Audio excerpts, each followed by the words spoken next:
हामी यो भिडियोमा कन्स्ट्रक्टरको बारेमा हेर्न गइरहेको छौँ। TRUCTOR constructor. अब पहिलो कुरा त हामीले मेथडको बारेमा हेरिसकेको छौँ। मेथडको हामीलाई सिन्ट्याक्स पनि थाहा छ। कन्स्ट्रक्टर भनेको पनि मेथड नै हो, तर यो स्पेसियल टाइप्स अफ मेथड भनेर भन्छ। मेथडको एउटा स्पेसियल टाइप भयो र कन्स्ट्रक्टर किन चाहिन्छ भन्ने कुराको बारेमा पनि इम्पोर्टेन्ट पार्ट रहेको छ।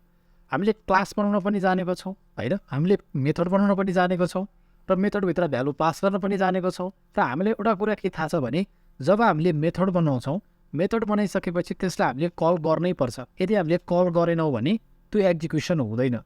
तर कन्स्ट्रक्टर भनेको यस्तो चिज हो जसलाई हामीले कल नगरिकन यो आफै अटोमेटिकल्ली यो के हुन्छ, रन हुन्छ, यो एक्जिक्युसन हुन्छ। अब यसले कसरी काम गर्छ त्यो पनि म तपाईँलाई देखाउँछु। सबभन्दा पहिलो कुरा चाहिँ हामीले एउटा क्लास बनाऊँ।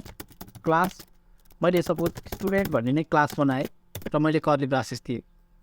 यति दिइसके पछाडि मैले के गर्दैछु भन्दाखेरि अब यसको कुनै मैले एउटा के अरे डेटा मेम्बरहरू बनाउन सक्छु। क्लासभित्र भएको सबै चिजलाई हामीले डेटा मेम्बर भन्छौँ भनेर मैले भनिसकेको छु।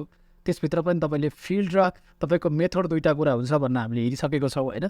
अब स्टुडेन्ट भन्ने बनाएँ र म यही स्टुडेन्टलाई जस्ट म STUDENT स्टुडेन्ट भनेर यसरी मैले के गर्छु, त्यो सिन्ट्याक्स दिइसकेको छ, मैले ट्याब हालेर युज गर्छु। अब हेर्नुहोस्, मैले स्टुडेन्ट भनेर मैले एक्ज्याक्टली क्लासको नाम जे छ त्यही लेखेँ। अगाडि मैले रिटर्न टाइप लेख्नु पर्दैन। रिटर्न टाइप भनेको भोइड, इन्टिजर, क्यारेक्टर यस्तो चिजहरू भनेको रिटर्न टाइप हामीले मेथडमा फङ्सनमा लेख्थ्यौँ, यसमा हामी लेख्दैनौँ। Access modifier public, protected, private भन्ने हुन्छ, त्यसको बारेमा योभन्दा पछाडिको भिडियोमा डिस्कस गरौँ न। तपाईँले त्यसको लागि डिफल्ट पब्लिक लेख्न नि सक्नुहुन्छ।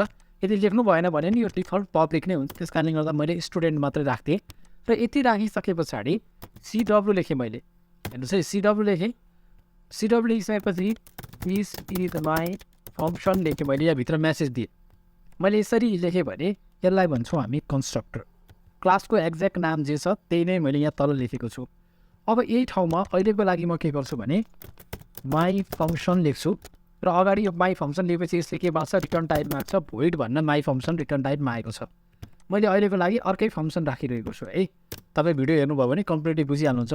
पुरा भिडियो हेर्नुभयो भने स्टार्टिङ अब भोइड मेन लेखेँ मैले र मेरो मेन लेखेँ मैले र स्ट्रिङ ERGS लेखेर म के गर्छु भने यो क्लासको अब्जेक्ट पनि बनाइदिएँ मैले यसरी। क्लास स्टुडेन्टको नेम यो भनेको रिफरेन्स भयो, यो न्यू स्टुडेन्ट भनेको यो अब्जेक्ट भयो। अब यति गरेर म के गर्छु भन्दा रन गराउँछु। हेर्नुहोस् है, मैले रन गराएँ।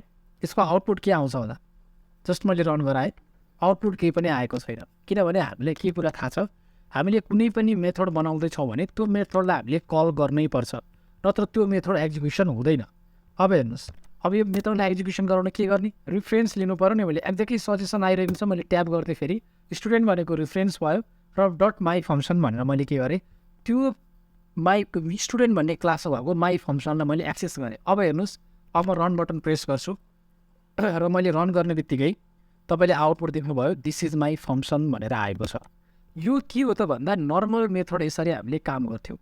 अब यही मेथडको ठाउँमा हेर्नुहोस्, म के गर्छु, यो भोइडलाई म हटाइदिन्छु र यो माई फङ्सनको ठाउँमा म एक्ज्याक्टली मेरो क्लासको नेम राखिदिन्छु। र मैले क्लासको नेम राखेँ भने यो के हुन्छ, यो राखेँ भने के हुन्छ, यो कन्स्ट्रक्टर भन्छ भनेर भनिएको छ।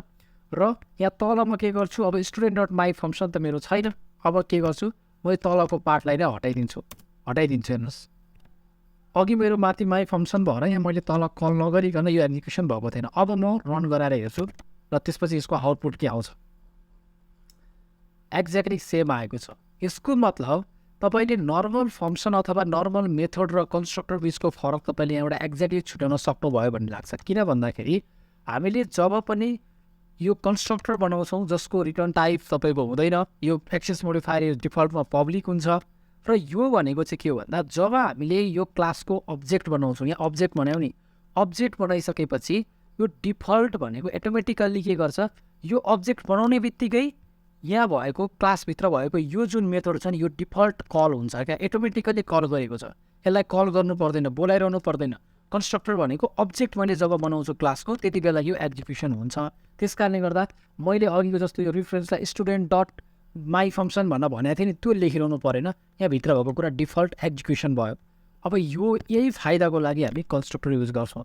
जब पनि कुनै पनि भ्यालु हामीले डिफल्ट इनिसियलाइजेसन गर्नुपर्ने हुन्छ, अब्जेक्टको डिफल्ट इनिसियलाइजेसन गर्नुपर्ने हुन्छ, हामीले स्टुडेन्ट आइडी बनाउँछौँ, नेम बनाउँछौँ, ती भ्यालुहरू डिफल्ट हामीले भ्यालु असाइन गर्नुपर्ने हुन्छ भने त्यस्तो केसमा हामीले के गर्छौँ रे कन्स्ट्रक्टर बनाउँछौँ। यसलाई नै भन्छ हामी हाम्रो कन्स्ट्रक्टर। यसमा हामीले तल हामीले के गर्नु परेन, अब्जेक्ट बनाउने बित्तिकै यो चाहिँ अटोमेटिकली इन्भोक्ड भयो अथवा कल भयो भन्न सक्छौँ। Thank you so very much. के कन्फ्युजन भयो भने तपाईँहरूले कमेन्ट सेक्सनमा कमेन्ट राख्नु होला, म त्यसको रिप्लाई दिनेछु। धन्यवाद।